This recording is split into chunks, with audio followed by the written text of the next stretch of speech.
Maayad ha, daw ako si Caterina Balistoy ug kini ang Malaybay News Update. Humanang pipila kasi man nga pagpangandam sa mga young musicians, dancers, and artists, gipahigayon na ang Summer Clinic Recital sa Sports Complex Barangay Laguitas, Malaybay City. Ubos sa pagdumala ni City Mayor Warren Pabiliaran ang maong kalihukan gipahigayon sa City Mayor's Office ug sa Local Youth Development Division aron mapalambo ug mahasa ang talento sa mga kabatan-unan sa Dakbayan. Gipakita sa mga kabatan-unan ang ilang mga talento sa laing-laing kahanas sama sa dance, public speaking, fashion show ug live band performance. Pinaagi sa maong programa, gipadayag ni City Mayor Warren Pabiliaran ang iyang mensahe sa inspirasyon o pagdasig ngadto sa mga partisipante aron ipadayon ang ilang talento o abilidad. Naanan sila, ako kayo pasalamat.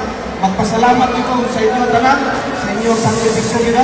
So mga ginikanan, para ni sa inyo ha, ang balay-balay, nakukyok o pangandoy sa kanan-kanan na makanunan sa mga iyan. We really truly care for the future of our children. Salamat! Nagpasalamat usab si Lido Designate Ethel Kipit sa tanang misuporta sa maong inisyatiba.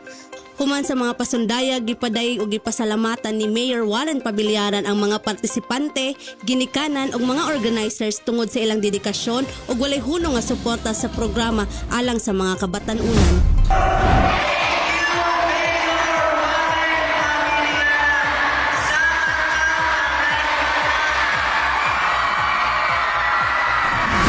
Gitapos ang maong recital, pinaagi sa usa ka performance gikan sa mga dance coaches nga gisundan sa madasigong community dance.